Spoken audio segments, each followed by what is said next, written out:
warahabaye mana warabaye unkorera ivyo ntarikwikorera undemera ishimwe umutima emerera ngushime. Muri iki gihe aho usanga abaririmbyi benshi maze kubona bagira amahiganwa atandukanye ategurwa n'abantu batandukanye, mbega vyo bari vyiza ko umuririmbyi aririmba indirimbo mpembazamana ashobora kuja guparticipa mu mahiganwa y'integuro z'abaririmbyi ba profane? Reka ndavyishe mu buryo bubiri. Umuntu agishoka vyumva umenga si vyiza, no umuntu yovuga ati si vyiza, muga mu yindi side je ndizera mpemu yera gusumba ingene ivyimviro vyacu vyubatse n'ukuntu nyene twiyumvira, kuko je ndizera mpemu yera cane gusumba icundi umuntu ashobora kuba yiyumvira. Umuntu n'igiki yumva co gukora idashobora kuba ariko araronka proposition zose ashobora kuba ariko araronka, mbega mpemu yera bivuga kwiki, arakwemerera wumva wemezwa neza mu mutima ko ivyo bintu wobijamwo, ari amahoro. Je numva atana kimwe, ariko ahanini duhe cane cane uburemerezi mpemu yera ico avuga. Ushatse kuvuga ko rero n'umuntu yobishitse akumva yoja kuririmba indirimbo canke zibiri nko muri boîte yoshobora kugenda, biravana n'ico yahawe. Hariho tumanyaje y'umuntu nigeze kumva wo muri Gabon, umukozi w'Imana, ijambo ry'Imana rirabidusaba imitima yacu yo kwama yuzuye amashimwe, ariko si kuvya Imana yakoze gusa, ariko n'igihe ushobora kuba uri mu bihe wumva umenga hari ivyo Imana itarakora, burya usubije amaso inyuma ugashima Imana kuvyo imaze gukora, ivyo uriko uracamwo bisa nkaho bitakaje uburemere, kubera ko uriko urashima Imana, ubushobozi bw'Imana canke uburemerezi bw'ico Imana iri biraduga cane ku buryo ugera ahantu wumva umenga mbega ivyo yakoze ntivyari bikomeye, canke nimba arashobora gukora biriya ibi yoba binaniwe. Donc biratuma umuntu uburemere bw'ibibazo bugabanuka, ariko ubunini bw'Imana bukaduga cane bukarengera vyose. Nkawe kera utarabijamwo vyarakoroheye kumenya iyo muzokubaka? Bon, je sinumva ko byangoye, kubera ko iyo umuntu akuze yigishwa hariho amadefi amworohera kureleva. Donc twe aho twari turi twarategurwa mu bikorane by'abajene, bakatwigisha gusengera umuntu muzobana, ariko cane ico nomvuga ni vyiza kwimenya imbere y'ugusengera uwo muzobana, kubera ko ni nk'umuntu yitegurira kudandaza. Ntivyari vyiza ubundi ko umuntu ashoka abisimbiramo, vyari vyiza ko umuntu abanza akabisengera, ariko kandi akumva n'izindi mpanuro z'abantu babigiyemwo, mbega bifata gute, mbega niye bagage umuntu atwara. Donc umuntu aje kubisengera arondera ubumenyi kuvyerekeranye n'ivyo. Hari abantu benshi bakunda kutubaza mbega ko bishika mugakora ibikorwa vy'imiziki biraborohera mu by'uburyo? Ahanini ntivyoroshe. Donc nashaka gusaba umuntu ashobora kuba akurikirana ibikorwa vyacu arico bimufasha, canke yifuza kugira ico akoze, ashobora kwandika kuri page ya Parfait Neza kuri Instagram, Facebook, ashobora kuronka amakordone yacu n'ingene gushikirana mu gukora ico gikorwa, kuko bisaba uburyo bwinshi. Donc abashobora kugira ico bifuza gukora barahawe ikaze cane. Ndabaramukije cyane bakunzi ba Africa Gospel TV, kuri micro ni Ihuwize Cedric, kuri micro ya kabiri turi kumwe na Parfait Neza, umwe mu baririmbyi baririmba indirimbo mpembazamana basanzwe bakora ibikorwa vy'Imana. Rero niwe tugiye kubona muri kino kiganiro, ndizera ko tubaza kwiga byinshi bitandukanye, aza kutwigisha, araza no kudusigurira byinshi kuvyerekeye wenyene mu bikorwa vy'Imana agenda arakora hatandukanye. So ntabarambire kandi ndamwakire kuri micro za Africa Gospel TV. Ndakuramukije. Koze cane, nanje ndaneze kuba hano. Amazina ni Parfait Neza, ndubatse, ndakijijwe, sanzwe nkora ibikorwa vy'Imana vyo guhimbaza Imana mu buryo bw'indirimbo. Ego. Okay. Apart kuririmba nta kindi kintu asanzwe akora? Ndadandaza. Voilà. Ego, ndadandaza impuzu z'abana n'iz'abamama. Okay. Sawa. Numva ikibazo kenshi nkunda kubaza abantu benshi iyo dukoze ikiganiro, peut-être que usanga abantu benshi bakubona ku ma screen cyangwa bakubona mu bikorwa kanaka mu ishengero, ariko ugasanga benshi ntibakuzi, barifuza kumenya mbega Parfait yakijwe ryari, yageze ngahageze gute, ibintu nk'ivyo. Ego. Nakuriye muri Sunday School ku myaka 9, nari maze kuja mw'ishengero muri korale y'abana ariko gukizwa umuntu iyo agiye mu bikorwa vy'Imana kare hari igihe bibaza ngo urakizijwe canke n'iki nga mu nyuma muri 2014 yahise imyaka 15 niho nagiye kurimbura ubuzima bwanje nza gusanga nakuriye mu bikorwa vy'Imana umuntu akibaza ngo urakijijwe mugabo niho nagenda gusubira inyuma mu buzima bwanje hamanza gusanga sinigeze fata ingingo yo kwakira Yesu umwami n'umukiza ku giti canje hanyuma rero ico gihe nari nsanzwe ndirimba iyo reflexion yaje nsanzwe nkora ibikorwa vy'Imana mu shengero donc je sinarindiriye ko barinda guhamagara abakizwa n'iki ariko mu mutima wanje narigiriye inama ndavuga nibaza kuvuga ati abashaka kwakira Yesu umwami n'umukiza nsanzwe nizera Imana nsanzwe ndayikorera reka nshitse uko bisanzwe bigenda nature n'akamaka kwizera nsanzwe nizera kurumva nari nsanzwe nzi ibintu by'Imana ariko rero hasigaye ko iyo ngingo ifatwa mu buryo bwo kwatura kwakira Yesu umwami n'umukiza ariko ukuntu nabigenze sinarinze ndaje imbere abandi baragiye imbere ariko jewe ndabikorera mu kibanza donc hari muri 2014 okay umaze gukizwa donc hari igihe wakira umwami Yesu kwako wowe nyine ubona hageze donc wamaze kumva ijwi ry'Imana ikuka ko hageze ico gihe hataragera ni iki cyatuma wumva umengo hari akantu harakora sindakira umwami Yesu ni iki cyagupusa ahantu jene narakuriye ryari ishengero rikunze gupresha cane umubatizo gusumba ubutumwa bwiza bwo kwizera Yesu rero hanyuma aho naciye nja gukora ibikorwa vy'Imana bari plus mu kuzana imishaha bakavuga ubutumwa bwiza bwa Kristo Yesu kwizera ingene bigenda rero je ncanza kurealiza ko ico gikorwa naco nigeze nkora niko rero gufata ingingo kubikora okay twakubonye ukiri muto cyane uririmba indirimbo mpimbazamana zishoboka zose mu buryo butandukanye turifuza kumenya Parfait yatanguye kuririmba ryari neza na neza hari muri 2009 hari muri 2009 ariko 2020 niho natangura gusohora indirimbo ku giti canje ego byaroshe kumenya umuhamagaro wawe kumenya ko uzi kuririmba kubera ko hari igihe usanga uno munsi baririmba ejo ugasanga n'abaririmbyi abantu babigaye cyangwa babishimye byaroshe kumenya umuhamagaro wawe Onje sinavuga ko byangoye kuko naho nari nsanzwe ndi muri Sunday school nari mu bantu b'imbere barongora batera indirimbo mugabo kuja muri carrière ni ibintu byafashe umwanya ni ibintu byafashe umwanya narandika ariko kugira ndabyinjiremo neza hariho ntuvuga ko ari inzira Imana yaciyemo twari mu Rwanda twaherekeje Pastor Lopez ari album yari karakora ama umuproducteur acarambaza ati none wowe nta ndirimbo usanzwe ufise yanditse ngo ndayifise ati niko ko utogenda uyikoze nari nsanzwe nandika mu gasari bwatanguye kwiyumvira ati mbega nzo kwilansa ryari ariko Imana icica muri iyo nzira kaya yanje icitangura okay ukiraho nyene ugwaruka rwishi umbo ndiyaza warukiri muto igihe watangwa gusohora indirimbo ugwaruka rwishi usanga rufise ingabano zitandukanye ugasanga no musi yibona ngaha ejo kukiyakibona muri ibi ugasanga nyene ahantu hatandukanye wowe no mutima ugasanga biramugora mbega ni gute umuntu akwiye kumenya neza umuhamagaro wiwe nk'umwana w'Imana cyane cyane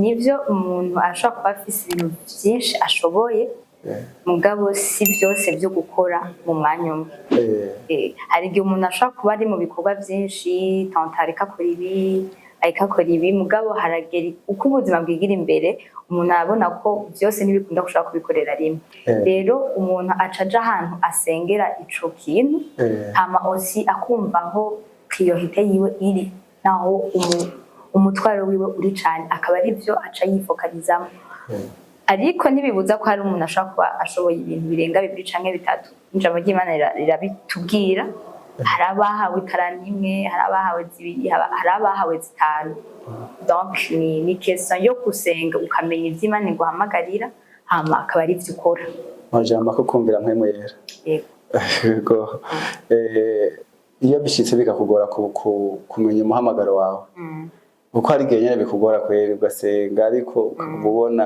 ntiziko bigenda uko ushaka nkuko urabibona wowe ukora iki? Nyuma yo gusenga hariho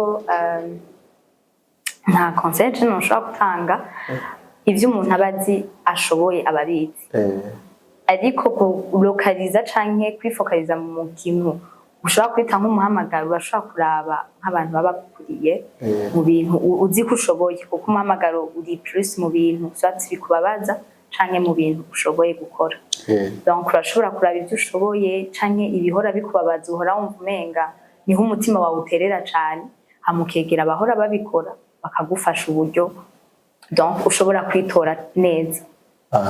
Okay, tugiye kuvyerekeye indirimbo zawe Parfaite kuva yubatse asohora indirimbo buke cyane ni kubera iki?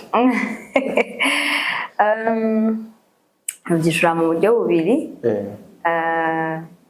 Iyo umuntu agiye mu zindi responsabilité hari igihe bishika ibintu ntibe bigitangwa ku mwanya byara bitangwa ko kubera ko cette fois-ci hari ibindi biriko birakenera uburyo hama kandi umuryango ni priorité mu babikora. Abanyamuziki barabizi ko muziko twara amahera menshi hama aussi ku bakobwa canke ababa badamu sico kimwe n'abahungu.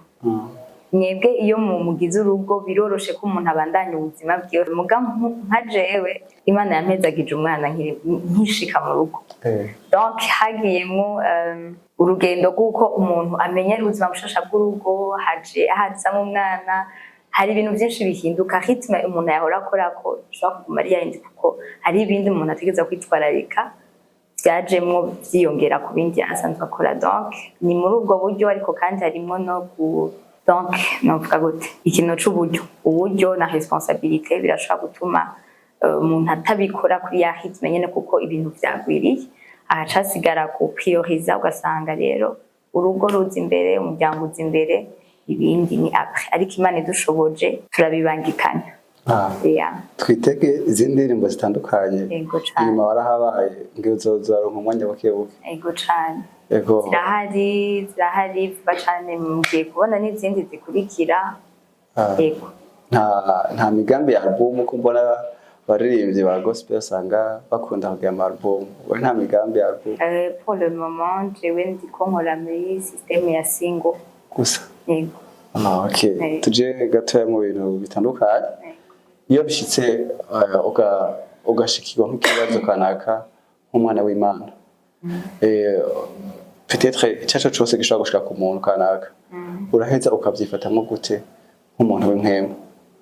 Jambo ry'Imana rivuga ngo ibyo mukeneye bimenyeshwa Imana mu gusenga mu kwinginga bifatanje no gukenguruka. Ahanini se ko twebwe tuba dufise si kwitura umuntu si kubwira umuntu bwa mbere ariko ahantu hambere tubanza gusimbira ni mu kibanza c'ubwihisho tukamenyesha so mw'ijuru ivyo dukeneye canke ikibazo dufise ubwo twe gutabarwa kwacu nandi kuva ku muremyi w'isi n'ijuru.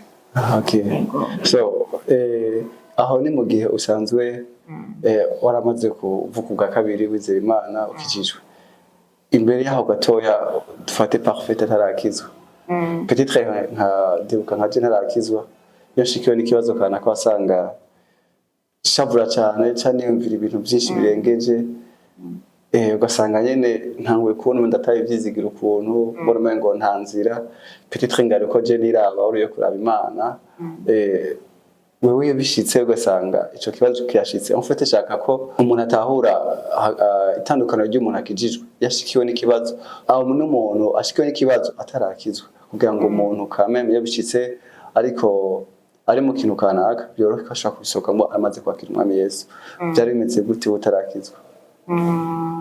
Biraza kumva gushaka urumva je nagiye guca ubwenge narakijijwe donc je nagiye gukizwa muri mfise 15 ans no kuvuga ngo 15 ans ibintu umuntu wa 15 ans ahura navyo si ibintu no kuvuga ngo byo mumena umutwe ku buryo ngo sinzi ariko uwo ni jewe enfance yanje je nta bintu bikomeye no kuvuga ngo narahuye navyo byotuma ndondera ubufasha kanaka ariko ico nshobora kuvuga ku muntu atarakizwa kiragoye cyane iyo umuntu adafise umuntu ari hejuru yiwe ashobora gutura ibibazo surtout imiryango tuvamwo si imwe, hari abava mu miryango bashobora kuba bafise abantu babwira aba oncle aba tante, ariko mu gihe umuntu adafise umuntu kanaka ku ruhande rwe ashobora kubwira, Imana irumva n'abadakijijwe. Jamwe bavuga ngo ni Imana igwisha imvura ku babi n'abeza. Bibwire Yesu, ariko kandi ivyo bavyiza cane. Hari muri vyavuze ngo ibibazo vyanje byanyegereje Imana. Hari abantu bahora bakizwa muri ubwo buryo, ariko kandi naho toburashikaho ugira ikibazo ngo uburu gutabara, ni vyiza ko umuntu aho ubuzima bwiwe Yesu Kristo, kuko ushika ubu nta numwe ndumva aravyicuza. Donc nuko ko bigenze utarakizwa ashobora guha ubuzima bwiwe Yesu Kristo, peut-être yo kwandika ku ma plateforme ya Africa TV, Gospel TV canke akambwira jewe tukamufasha mu buryo yo bigenzamo akaha ubuzima bwiwe Yesu Kristo. Ariko kandi nuwoba atarabikora, Imana yumva bose. Donc ni vyiza ko imitwaro yacu tuyimenyesha Imana, niwe muntu wenyene ashobora kutwumva gusumba abandi, yonyene afise ubushobozi bwo gukemura ibibazo vyacu gusumba abandi. Ego. Okay. Turaho nyene twayaze kenshi turi kumwe n'umu worshiper cyangwa muri bibiri ushaka kuturimbira warahabaye. Warahabaye Mana warahabaye, unkorera ivyo ntarikwikorera, undemera ishimwe umutima, emerera ngushime. Aza kuturimbira igitero ca mbere mbere turarangiza. Muri iki gihe aho usanga abaririmbyi benshi maze kubona bagira amahiganwa atandukanye ategurwa n'abantu batandukanye. Mbega byo bari vyiza ko umuririmbyi aririmba indirimbo za mpembazamana ashobora kuja guparticipa mu mahiganwa y'integuro z'abaririmbyi ba profane? Reka ndavyishe mu buryo bubiri. Umuntu agishoka vyumva umenga si vyiza, no umuntu yovuga ati si vyiza, muga mu yindi side je ndizera mpemu yera gusumba ingene ivyimviro vyacu vyubatse n'ukuntu nyene twiyumvira, kuko ni nk'uwo ari kubaza Yesu mu gihe ciwe ati mbega nivyo twicana n'abasambanyi. Jewe ahanini novuga nti ico mpemu w'Imana kurongora gukora, kuko hari ikintu umuntu ashobora gukora mu maso y'abakizwa tugashoka tukijuja, mu ugasanga inyuma hariho yindi instruction yaronse ya mpemu yera, mugaga ikoze twe mu maso yacu tugashoka tujuja. Rero jewe nimenga plus ni ko umuntu yokumvira ico mpemu w'Imana ariko aramubwira, ni nkuko hari cizo ushobora gukora mpemu yera akakubwira ati nticari gikenewe. Hari ivyiza tureka gukora, Bibiliya ikaca ivyitwa icaha, iciza cose umuntu areka gukora kikitwa icaha, mugabo wagikoze mu maso y'abandi bakabona umenga wari wakoze vyiza. Donc ni je ndizera mpemu yera cane gusumba icundi umuntu ashobora kuba yiyumvira. Umuntu n'igiki yumva co gukora idashobora kuba ariko araronka proposition zose ashobora kuba ariko araronka, mbega mpemu yera bivuga kwiki, arakwemerera wumva wemezwa neza mu mutima ko ivyo bintu wobijamwo, ari amahoro. Je numva atana kimwe, ariko ahanini duhe cane uburemerezi mpemu yera ico avuga. Ushatse kuvuga ko rero n'umuntu wabishitse akumva yoja kuririmba indirimbo zibiri nko muri boîte yoshaka kugenda, biravana n'ico yahawe. Hariho tumanyaje y'umuntu nigeze kumva wo muri Gabon, umukozi w'Imana, ariko hariho periode mpemu yarigeze kumuha igikorwa, hanyuma yumva arongowe gukora indirimbo twokwitwa sekira, wo muganya yakoresha indirimbo z'urukundo. Hama igihe kimwe arabivuga ati benshi babona nk'ijijwe ariko ntibazi igituma nkora izi ndirimbo. Ahora yegeranya abantu bahora bamukurikirana kuri izo ndirimbo akababwira ubutumwa bwiza. Rero jewe ni plus mpemu yera abikwemerera twebwe mukeneye kumenya ico tuvyiyumviraho. Wewe bazi nimba ariko uvyumva, nimba mpemu yera mugana, nimba ari ibisho canke ivyo witumye birashobora kuguhindukira icaha.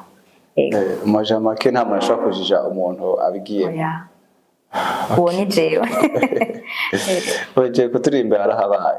numvise ndiko ndumvise iyo ndirimbo numvise ikibazo kivuga ngo nakaye kamaro ko gushima Imana antaki umwana w'Imana. Gushima Imana ni igikorwa c'impwemu cane kubera ko ijambo ry'Imana rirabidusaba imitima yacu yo kwama yuzuye amashimwe, ariko si kuvya Imana yakoze gusa, ariko n'igihe ushobora kuri mu bihe wumva umenga hari ivyo Imana itarakora, burya usubije amaso inyuma ugashima Imana kuvyo imaze gukora, ivyo uriko uracamwo bisa nkaho bitakaje uburemere kubera ko uriko urashima Imana, ubushobozi bw'Imana canke uburemerezi bw'ico Imana iri biraduga cane ku buryo ugera ahantu wumva umenga mbega ivyo yakoze ntivyari bikomeye canke nimba arashobora gukora biriya ibi yoba binaniwe. Donc biratuma umuntu uburemere bw'ibibazo bugabanuka, ariko ubunini bw'Imana bukaduga cane bukarengera vyose. Yego. So niye feedback ya warahabaye? Feedback donc ntaye canca intaye ni nziza cane, zo nkunze kumva ni iz'abamama barenganijwe ibihe byo kwibaruka, hari abarenganijwe ibihe by'ubukene. Donc barashima Imana ko yahabaye mu bukene, mu ngwara, mu bitaro, abibaruka. Donc aho Imana iba ni henshi, ntaheza abantu nyinshi. Kubwiwawe nawe ntaco yagufashije? Ntabwo nayanditse indirimbo imbere yuko ifasha abantu ibanza kumfasha jewe. Kuba ko wanje kwiraba nawe ushaka kudushingira ntaye kandi Imana aho yabaye jewe ikandemera ishimwe ni muri vyinshi, ariko ivyo nshobora kuvuga biri récent ni kuvy'urugo rwanje, byo kuroga umwana wanje, sinoja mu madetail, ariko en bref mu rugo rwanje Imana yarahabaye. Okay. So iyindi migambi ya inyuma warahabaye kwa Parfait yoba yegereje hafi canke turindire uwundi mwaka nko muna usanga umara umwaka udasohoye? Mbona ko mutakurikirana ibikorwa vyanje. Je ndabikurikira. Esama narakoze live recording, ma post production, yaza ko bacande n'izindi zigiye kuboneka.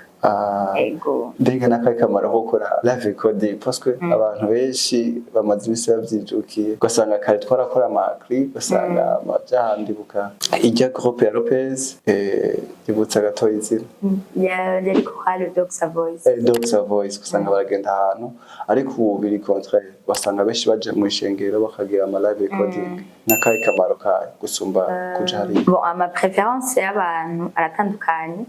Hari nk'umunzi numvise avuga ko live recording itamworohereza cane, donc barakunda ibintu yasubiyemo inshuro nyinshi imbere yuko bica habona, ariko nka jewe maze kuyikora iciza cayo nuko ubwiza bw'Imana ntubufrena. Nanje nageze kuba nkora clip, indirimbo iheze abantu batanguye kutwebera, ukaza wumva hariya kupe gatugire gutya wewe cuja, donc bira disturbing gusumba ko biba biri live. Donc les moments z'ubwiza bw'Imana ziba ziri tangible kandi abantu ntubafata ni, donc mutanguye, donc ikirere je nico nakunze ca live recording gusumba tournage. Okay, tuko turarangiza. Parfait arubatse. Ego cane. Ego biroshe kumenya uwo muzo kubaka ntawe we kera utarabijamo, byarakoroheye kumenya uwo muzo kubaka? Okay. Bon, je sinumva ko byangoye kubera ko iyo umuntu akuze yigishwa hari amadefi amworohera kureleva. Donc twe aho twari turi twarategurwa mu bikorane by'abajeune, bakatwigisha gusengera umuntu uzobana, ariko cane ico nomvuga ni vyiza kwimenya imbere y'ugusengera uwo muzobana, kubera ko uhejeje kwimenya niho ucumenya ubwoko bw'ubufasha ukeneye mu muntu azoba umu partenaire wawe mu buzima bwawe. Donc je ntivyangoye, aranyoroheye. Nize mpano woha umujene ariko aregereza kubaka urwiwe. Icambere nuko kubaka urugo canke kuzoba umunsi umwe uri umufasha w'umuntu canke uri umuvyeyi w'abana, ni vyiza ko ico gikorwa ugifatira umwanya wo kugisengera, ugasengera uwo muzobana, ukisengera nawe kuba umuntu yitegurira kuzoba umuntu agiye gutanga, kuko mu rugo ntitwakira gusa turatanga. Donc ukabisengera, ariko kandi novuga gute, urondera kumenya vyinshi kuvyerekanye n'ibyo burimo mu minsi imbere, umva wifuza kuzoshinga urugo rwawe canke uvyegereje. Hari ibitabo nshobora kukurekomanda kimwe nagisomye cyitwa ce que j'aurais aimé savoir avant de me marier. Ni igitabo gishobora kukwereka uburyo umuntu yitegura ibikenewe byo kumenya, donc umuntu akabisengera ariko aussi akitegura mu buryo bw'ubumenyi, kuko kenshi benshi babijamwo batarondeye kumenya byinshi ku byerekanye n'ibyo bagiye kubamo. Ni nk'umuntu yitegurira kudandaza, ntivyari vyiza ubundi ko umuntu ashoka bisimbira mu, byari vyiza ko umuntu abanza akabisengera ariko kandi akumva n'izindi mpanuro z'abantu babigiyemo, mbega bifata gute, mbega niye bagage umuntu atwara. Donc umuntu aje kubisengera arondera ubumenyi ku vyerekeranye n'ivyo. Uvuze kubisengera cyane ariko hari usanga hari abantu bagenda uko nyene ugasanga nk'umugore ubonetse cyangwa sinzi ko bigenda, ntakahe kamaro ko gusengera umupartenere wawe? Kutabisengera je numva umenga sinzi ko kuba ari ukudatahura uburemere bw'ibintu agiyemo, canke ko sinzi ko yoba ari kitazi mu vyerekeranye ivyo. Mugabo urugo ni ishuri umuntu ajamwo, urugo ni ishuri umuntu ajamwo, kandi harimo amadefi menshi. Ntivyari vyiza ko umuntu abisimbiramwo ubundi, vyari vyiza ko inyuma yo kubisengera canke nimba utawubisengera utangure kubisengera, kuko n'ibintu bigize ubuzima bwawe bunini gusumba ukiri wenyene. Donc ni ikintu umuntu yarakwiye gufatira umwanya akiyeduka ku vyerekeranye n'ivyo. Hari abo jewe mpora mbona banarondera kure ingene bazorera abana bataranabishikamo, ata n'umuntu ahari bovuga ngo bariko baragendana, akarondera kumenya ati education nzoha abana jewe naronse ibi, jewe n'igiki noba mfise nzoha abana banje muri kazoza. Hari n'abonzi bepanya ivy'abana babo batarabijamwo ata n'umuntu babizi. Donc ni projet nini, numva umenga abantu ntibari bakwiye kuyifata ibisanzwe. Ni ikintu kinini, ni ikintu gifise novuga gute, ni ikintu gitwara umutima w'umuntu, ni ikintu gitwara inguvu z'umuntu, ni ikintu gitwara ivyiyumviro by'umuntu, gikwiza energie mu buryo bwinshi bwose, presque umubiri, umutima, umushaha, mu mpwemu. Donc nticari ikintu umuntu yategerezwa gufata mineneko, cari ikintu umuntu ategerezwa gusengera. Tora ubisengera, tangura ubisengere, kuko ni ubuzima bunini umuntu ategerezwa kwinjiramo yiteguriye. Okay. Muri mu muryango w'abakozi b'Imana, yaba umupartenere wawe yaba wewe musanzwe muri abakozi b'Imana, n'ubuhe mwidegemvyo wo kugira urugo musanzwe muri abakozi b'Imana? Umwidegemvyo uhari iyo abantu bumva ibintu kumwe, nuko birarinda kubomana mu gihe hari ibikorwa kanaka. Nk'ubu nka jewe hari nk'igihe bisaba gutaha ijoro, hari igihe bisaba ko ntaha ijoro ugasanga nta mukozi mfise, ndashobora kumwikura ko hambwira nti gutaha kare ndabira umwana. Biroroshe ko avyumva kubera ko ico gikorwa aracumva, arumva uburemere bwaco. Donc umuntu aroroherwa mu gukora iyo afise umupartenere avyumva. Ego. Okay. Hoba hari intambamye zishobora gushika kwa ko musanzwe mukijijwe, ariko barasanga ari ibintu bibagora byashika? Amadefi nashobora kubura, kubera ko umuntu nahari ibintu bimwe muba muri compatible, ntihabura ibintu usanga mudasa. Ivyo navyo n'ibindi byo kumenya, kubera ko hari igihe umuntu aja mu rugo yiteze ko azobandanirizaamwo bimwe yahora abona muri fiançailles. Nivyo nkunze kugira n'abanyegereye nti mu rugo harimwo amadefi, harimwo ama-challenge, hariho kudahuza, hariho kubomana mu bintu bimwe na bimwe, kuko vyose nimushobora gusa. Hari uwakuze iwabo kugurura amarida ari bisanzwe, hari uwakuze iwabo bavuga ati kirazira kurangaza imiryango n'amaride fo kugara, hari abakuze iwabo bababwira ati uvyutse utegerezwa gusasa, hari iwabo gusasa cyangwa udasasa ataco. Donc ingene abantu bakura biratandukanye, ntihabura utuntu tumwe na tumwe mu bomanamo, ariko ahanini ni question y'ukuntu mu bihesolva ata mwanya munini wishavu wabayemo canke kutavugana. Donc mukamenya ingene mu bihesolva bikiri hafi, mukumvikana ati jewe ukuntu uwundi ati je ndabikunda ukundi, ati ndabikunda gutya, none duhurize. Donc hakabaho amakompromis, guhuriza hagati, kuko hari ivyo umuntu bidakunda kahema kaseda. Mu rugo habaho guseda, muga hari ivyo umuntu adashobora guseda, ugasanga bisaba ko muza guhurira hagati. Nivyo navuga. So wakoze cyane, wacaga ibintu byinshi bitandukanye, ariko turangize na ca gitero canje. Ndavyibuka ko narimburaniwe, ntabona inzira, ariko mwe muwe araza aranyongorera, anyibutsa rya jambo rivuga ngo ivyo navyo si kigoye kumuhoraho mperaho ndizera mbona ukuye amazi mu gitandara mperaho ndizera mbona ukuye amazi mu gitandara